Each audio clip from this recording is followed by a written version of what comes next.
Pemirsa, tim Indonesia kembali berjuang menambah pundi-pundi medali di SEA Games Thailand 2025 dan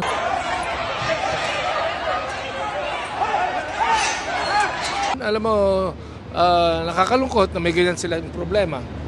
Hebohkan SEA Games hari ini, Menteri Olahraga Filipina buat pernyataan sangat keras dan menggemparkan begini soal kontroversi SEA Games Thailand yang penuh kejanggalan, termasuk laporan lebih dari 70 medali emas Thailand yang ternyata terbukti tidak sah dan wajib dihapus. Bahkan sampai buat petinggi tim Myanmar bongkar kebusukan besar Thailand yang ternyata kayak gini di balik layar. Benarkah?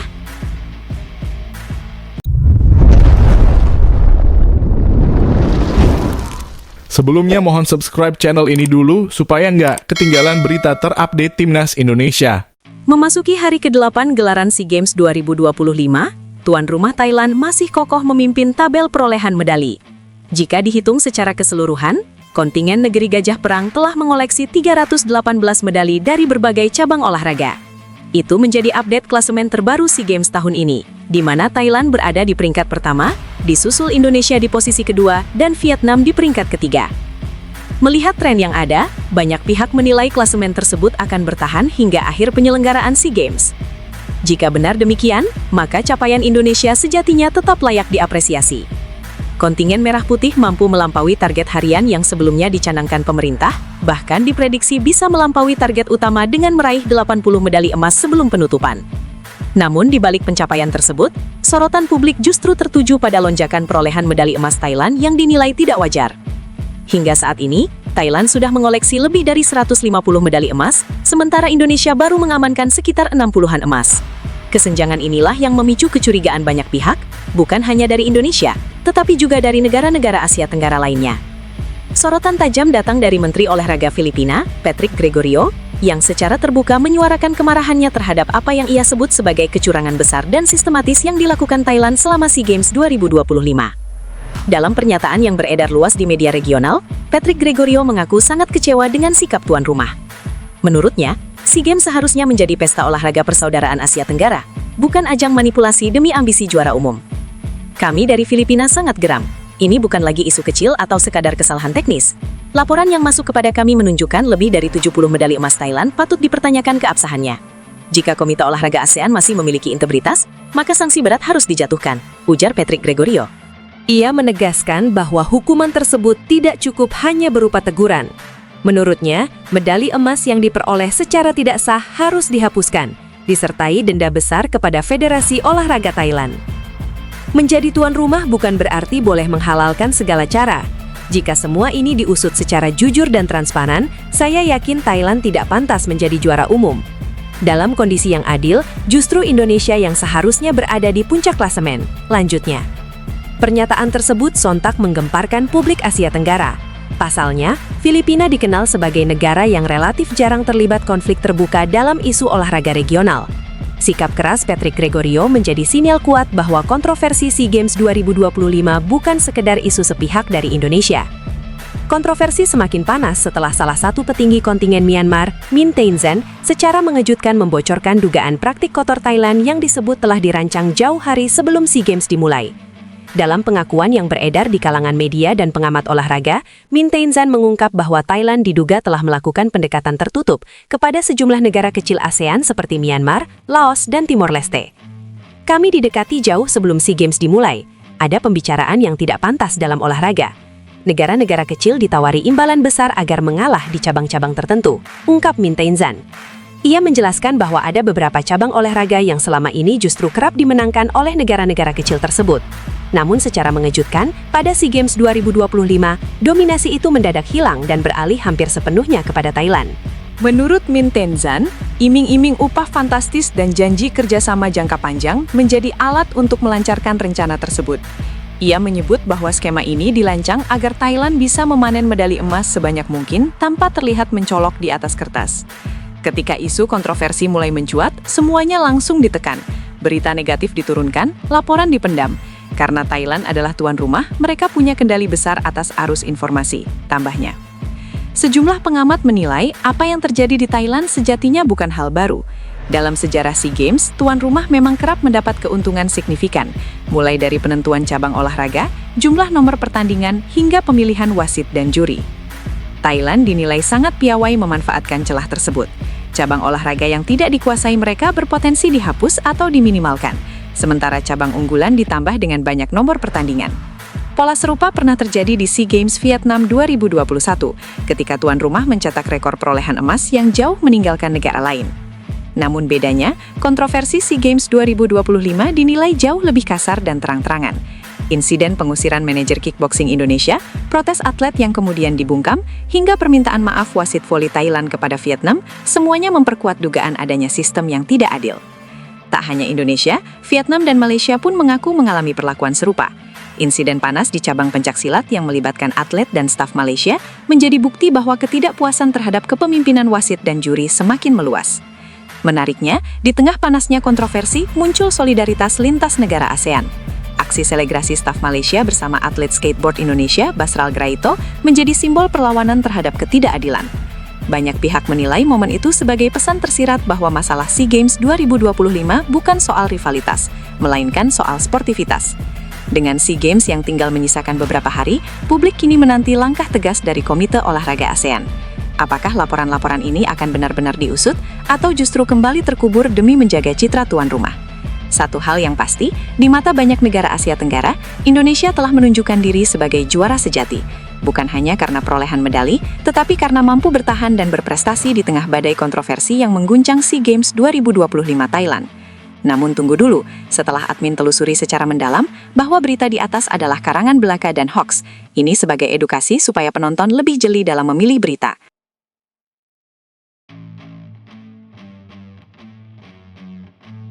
Breaking News Update. PSSI resmi tunjuk John Hartman sebagai pelatih timnas Indonesia. Diumumkan akhir pekan ini. Isu mengenai siapa sosok pelatih baru timnas Indonesia semakin mengerucut. Kali ini, kabar datang dari luar negeri. PSSI dikabarkan berada di jalur yang sangat dekat untuk menunjuk John Hartman sebagai nakhoda anyar skuad Garuda. Informasi ini pertama kali diungkap oleh media asal Honduras, Diario Diez, yang menyebut pengumuman resmi hanya tinggal menunggu waktu. Menurut laporan tersebut, PSSI disebut akan memperkenalkan John Hartman sebagai pelatih timnas Indonesia dalam beberapa hari ke depan.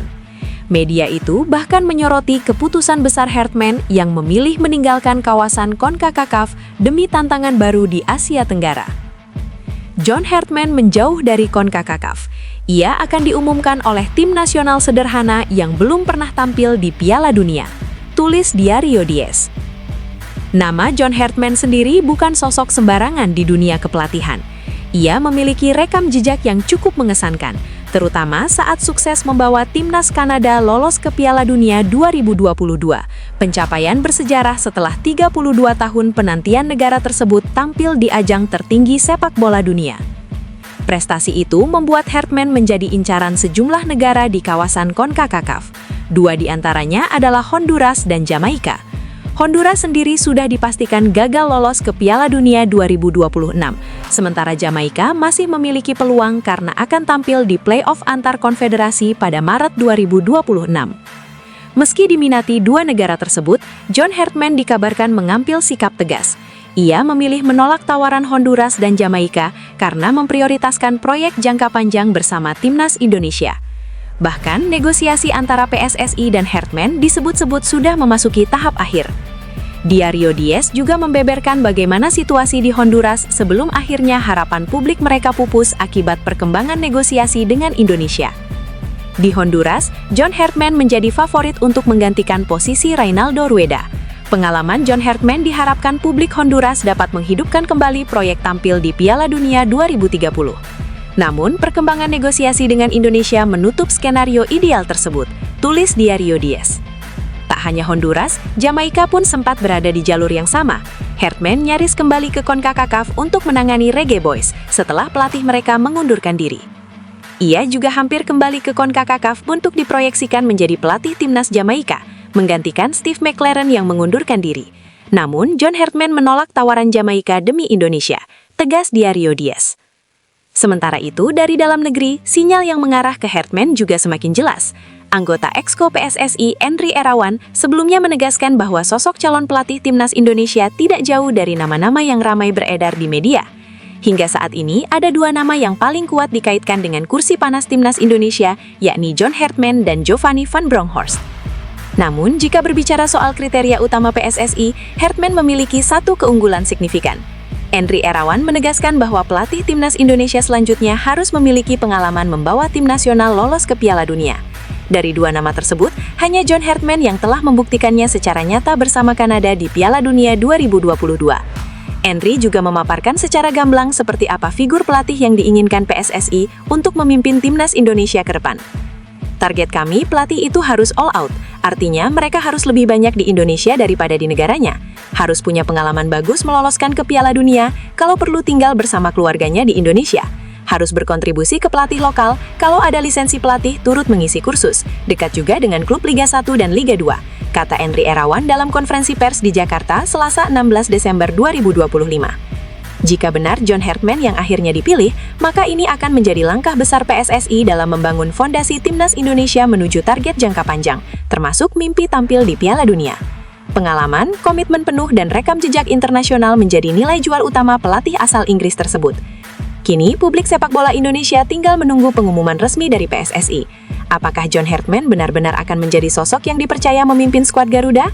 Menurut kalian, apakah John Herdman adalah pilihan ideal untuk timnas Indonesia? Atau justru ada nama lain yang lebih cocok? Yuk, tuliskan pendapat kalian di kolom komentar.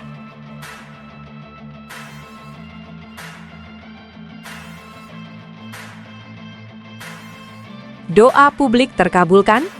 Erick Thohir sempat minta satu nama baru usai PSSI tetapkan dua pelatih untuk timnas Indonesia. Benarkah itu Shin Tae-yong? Proses pencarian pelatih anyar timnas Indonesia ternyata belum sepenuhnya final. Di tengah upaya PSSI yang sudah mengerucutkan pilihan, Ketua Umum PSSI Erick Thohir sempat mengajukan usulan tambahan berupa satu nama pelatih baru untuk dipertimbangkan. Usulan tersebut muncul setelah tahapan wawancara dengan para kandidat sebelumnya rampung dilakukan. Seperti diketahui, PSSI sebelumnya telah mengirim perwakilan khusus ke Inggris untuk melakukan proses interview calon pelatih timnas Indonesia. Dalam misi tersebut, anggota Exco PSSI Muhammad dan Endry Erawan berangkat bersama Direktur Teknik Alexander Zwiers serta penasehat teknis Jordi Cruyff. Mereka bertemu langsung dengan sejumlah kandidat yang dinilai memiliki kapasitas untuk menangani skuad Garuda. Awalnya, terdapat 5 pelatih yang diundang PSSI untuk mengikuti sesi wawancara. Namun tidak semua undangan berbuah hasil. Dari 5 nama tersebut, 1 pelatih tidak datang, sehingga hanya 4 kandidat yang akhirnya menjalani proses interview di Inggris. Proses wawancara itu sendiri berlangsung cukup panjang dan mendalam, yakni sekitar 2,5 jam. Dalam sesi tersebut, PSSI menggali berbagai aspek penting, mulai dari ketertarikan sang pelatih untuk menangani timnas Indonesia, visi jangka pendek dan panjang, hingga kesiapan menghadapi tantangan sepak bola Indonesia ke depan. Setelah seluruh rangkaian wawancara selesai, tim PSSI yang bertugas di Inggris langsung menyusun laporan lengkap. Laporan tersebut kemudian disampaikan kepada Erick Thohir selaku Ketua Umum PSSI. Dari hasil pemaparan itu, sudah terdapat 2 nama pelatih yang dinilai paling memenuhi kriteria dan siap dibahas lebih lanjut dalam rapat Exco PSSI. Meski demikian, identitas kedua pelatih tersebut masih dirahasiakan dan belum bisa dipublikasikan ke masyarakat. PSSI memilih bersikap hati-hati demi menghormati proses dan privasi para kandidat. Menariknya, setelah mendengar paparan 2 nama tersebut, Erick Thohir justru meminta adanya opsi tambahan. Ia menginginkan 1 nama baru untuk ikut dipertimbangkan dan bila memungkinkan juga menjalani proses interview. Hal ini diungkapkan langsung oleh Endry Erawan kepada awak media. Memang benar, kami sudah mengerucut ke 2 nama calon pelatih timnas Indonesia. Namun setelah kembali ke Indonesia, Pak Erick Thohir meminta kami untuk mencari 1 nama baru untuk diinterview, kata Endry Erawan kepada awak media termasuk bolasport.com. Endry menjelaskan, dalam permintaannya tersebut Erick Thohir tidak menyebutkan secara spesifik siapa nama pelatih tambahan yang dimaksud. Ketua Umum PSSI itu hanya meminta agar timnya mencoba mencari dan memetakan 1 kandidat lain yang layak dipertimbangkan. Sampai sekarang kami belum ketemu siapa kira-kira nama baru tersebut. Jadi kemungkinan besar kami akan terus jalan dengan 2 nama itu, ucap Endry Erawan. Dengan kondisi tersebut, besar kemungkinan PSSI tetap akan melanjutkan proses dengan 2 kandidat utama yang sudah ada, semambi tetap membuka peluang jika memang ditemukan sosok baru yang benar-benar sesuai dengan kebutuhan timnas Indonesia. Keputusan akhir terkait pelatih baru rencananya akan dibahas secara resmi dalam rapat Exco PSSI yang dijadwalkan berlangsung setelah SEA Games 2025 berakhir pada 20 Desember 2025. Rapat ini diyakini akan menjadi momen krusial dalam menentukan arah timnas Indonesia ke depan. Sementara itu, Erick Thohir saat ini masih disibukkan dengan tugasnya sebagai Menpora, mendampingi langsung para atlet Indonesia yang tengah berjuang di ajang SEA Games 2025. Menurut kalian, apakah langkah Erick Thohir meminta opsi tambahan ini sudah tepat? Lebih baik fokus pada 2 nama yang sudah disaring atau justru membuka peluang munculnya sosok kejutan? Yuk tuliskan pendapat kalian di kolom komentar.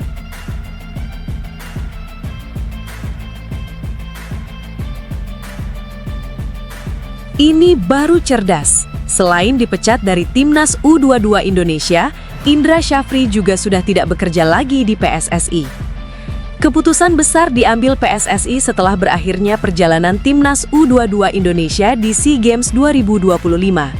Federasi secara resmi memutuskan untuk mengakhiri kerjasama dengan Indra Syafri tidak hanya dari kursi pelatih Timnas U22, tetapi juga dari seluruh struktur kepengurusan PSSI. Indra Syafri sejatinya bukan sosok baru di lingkungan federasi. PSSI pertama kali mendatangkannya untuk mengisi posisi Direktur Teknik, sebuah jabatan strategis yang berperan penting dalam pembangunan sepak bola nasional. Namun, seiring waktu berjalan, PSSI kemudian menunjuk Alexander Zuir sebagai Direktur Teknik terbaru. Meski demikian, Indra Syafri saat itu masih tetap tercatat bekerja di lingkungan PSSI dan tidak langsung dilepas. Situasi berubah ketika PSSI kembali memberikan kepercayaan besar kepada pelatih asal Padang, Sumatera Barat tersebut. Indra Syafri ditunjuk sebagai pelatih Timnas U22 Indonesia untuk SEA Games 2025. Penunjukan ini bukan tanpa alasan. Ia sebelumnya sukses besar dengan mempersembahkan medali emas SEA Games 2023 di Kamboja, prestasi yang mengakhiri penantian panjang Garuda Muda. Dengan modal keberhasilan tersebut, ekspektasi publik pun meninggi. Harapan untuk kembali membawa pulang medali emas di SEA Games 2025 Thailand membumbung tinggi. Namun, realita di lapangan tidak berjalan sesuai rencana. Langkah Timnas U22 Indonesia harus terhenti lebih cepat dari yang diharapkan. Garuda Muda gagal melangkah jauh setelah tersingkir di babak penyisihan Grup C SEA Games 2025. Dari 2 laga yang dijalani, Indonesia harus menelan kekalahan mengejutkan 0-1 dari Filipina sebelum meraih kemenangan 3-1 atas Myanmar. Hasil tersebut tidak cukup untuk mengamankan tiket ke fase selanjutnya.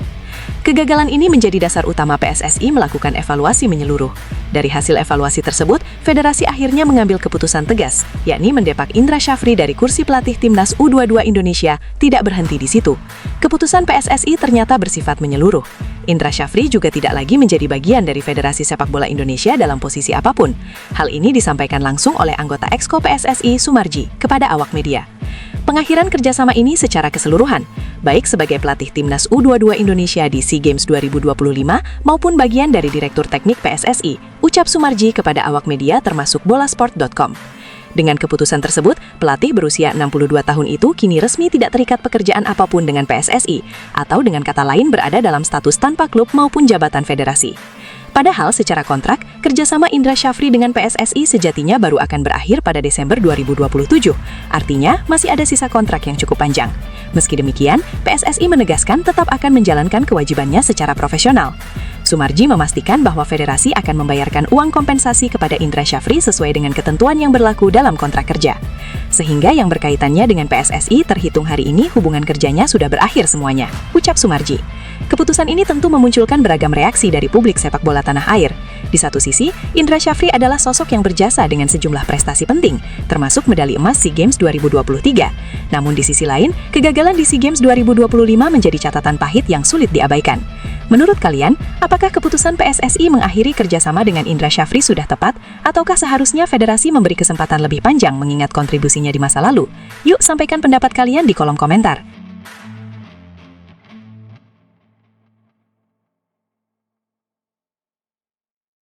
Isu mengenai siapa sosok pelatih baru Timnas Indonesia kian mengerucut dan terus memantik perhatian publik sepak bola tanah air. Di tengah berbagai spekulasi yang beredar, Badan Tim Nasional, BTN, PSSI akhirnya angkat bicara mengenai arah kebijakan federasi dalam memilih nahkoda anyar skuad Garuda. Anggota BTN PSSI, Sumarji, menegaskan bahwa federasi tidak ingin gegabah. PSSI telah menyusun kriteria dan syarat yang ketat bagi calon pelatih Timnas Indonesia. Dari sekian banyak pertimbangan, terdapat satu syarat utama yang wajib dipenuhi oleh siapapun yang kelak dipercaya menukangi tim senior merah putih. Syarat tersebut adalah kesediaan melibatkan asisten pelatih lokal dalam struktur kepelatihan. PSSI menilai poin ini sangat krusial karena berkaitan langsung dengan regenerasi pelatih nasional dan transfer ilmu jangka panjang. Saat ini, PSSI mengakui sudah mengerucutkan pilihan kepada 2 kandidat pelatih. Namun demikian, identitas kedua nama tersebut masih dirahasiakan. Meski di media sosial belakangan santer diperbincangkan nama-nama besar seperti John Hartman dan Giovanni van Bronckhorst, federasi tetap memilih untuk tidak membenarkan maupun membantah rumor tersebut. PSSI, kata Soemarji, sengaja menahan diri untuk tidak membuka identitas calon pelatih meskipun proses seleksi sudah semakin mengerucut. Langkah ini diambil demi menjaga profesionalisme dan menghormati posisi para kandidat yang saat ini masih berstatus non-resmi. Meski begitu, Soemarji memastikan bahwa PSSI tidak asal memilih. Federasi ingin mendapatkan sosok pelatih yang benar-benar sesuai dengan kebutuhan timnas Indonesia. Berkaitan dengan pelatih timnas senior, ini memang menjadi isu. Tapi yakinlah bahwa kami di PSSI ingin betul-betul mendapatkan pelatih timnas senior yang sesuai kriteria yang kami butuhkan, ujar Soemarji kepada awak media termasuk bolasport.com. Lebih lanjut, Soemarji menekankan bahwa poin terpenting dari kriteria tersebut adalah komitmen pelatih untuk menerima dan bekerja bersama asisten lokal. Hal ini menjadi evaluasi besar dari era sebelumnya, khususnya saat Patrick Kluivert menangani timnas Indonesia tanpa melibatkan asisten pelatih lokal sama sekali. Menurut PSSI, kondisi tersebut membuat proses alih pengetahuan dan pengalaman tidak berjalan maksimal. Karena itu, federasi kini menaruh perhatian serius agar hal serupa tidak terulang. Hal terpenting yang perlu saya sampaikan, pelatih yang terpilih nanti, hal utamanya harus mau menerima asisten-asisten dari lokal untuk bergabung secara bersama-sama. Ini penting sekali, karena kalau tidak ada keterwakilan, transfer ilmu itu juga tidak jalan, kata Soemarji. Karena ini hal yang penting, perlu saya sampaikan bahwa supaya ada keterwakilan, ucapnya. Soemarji bahkan mengungkapkan bahwa PSSI berharap setidaknya 2 pelatih lokal bisa ikut terlibat langsung dalam tim kepelatihan Timnas Indonesia Senior. Tujuannya jelas, yakni mencetak pelatih-pelatih nasional berkualitas yang siap melanjutkan estafet kepemimpinan di masa depan. Dalam konteks ini, Soemarji mencontohkan sosok Nova Arianto sebagai bukti nyata keberhasilan transfer ilmu. Nova diketahui mengawali karirnya sebagai asisten Shin Tae-yong selama pelatih asal Korea Selatan itu menangani Timnas Indonesia. Dari proses tersebut, Nova tumbuh menjadi pelatih yang kini dipercaya menukangi Timnas U17 Indonesia. Setelah Shin Tae-yong dipecat, Nova Arianto langsung mendapat kepercayaan dan sukses membayar kepercayaan itu dengan prestasi. Ia membawa Timnas U17 Indonesia melangkah jauh hingga lolos ke Piala Dunia U17, bahkan mencatat sejarah dengan meraih kemenangan perdana atas Honduras di Piala Dunia U17 2025. Paling tidak, saya berharap minimal ada 2 orang untuk bisa bersama-sama jadi satu dengan tim kepelatihan karena kita membutuhkan pelatih-pelatih yang bisa menimba ilmu sama-sama, jelas Soemarji. Contohnya sama, Coach Nova, dari nol. Awalnya sama, kita minta Shin Tae-yong ada pelatih lokal yang ikut di tim. Alhamdulillah ada hasilnya. Mudah-mudahan Coach Nova juga ke depannya tidak turun performanya dalam melatih, tuturnya. Dengan kebijakan ini, PSSI menegaskan bahwa target mereka bukan hanya prestasi jangka pendek, tetapi juga pembangunan ekosistem kepelatihan nasional yang berkelanjutan. Pelatih asing diharapkan tidak sekadar datang dan pergi, melainkan meninggalkan warisan ilmu bagi sepak bola Indonesia. Kini, publik tinggal menunggu siapa sosok yang akhirnya dipilih PSSI untuk memimpin Timnas Indonesia. Apakah kandidat tersebut mampu memenuhi kriteria ketat dan bersedia berbagi ilmu dengan pelatih lokal?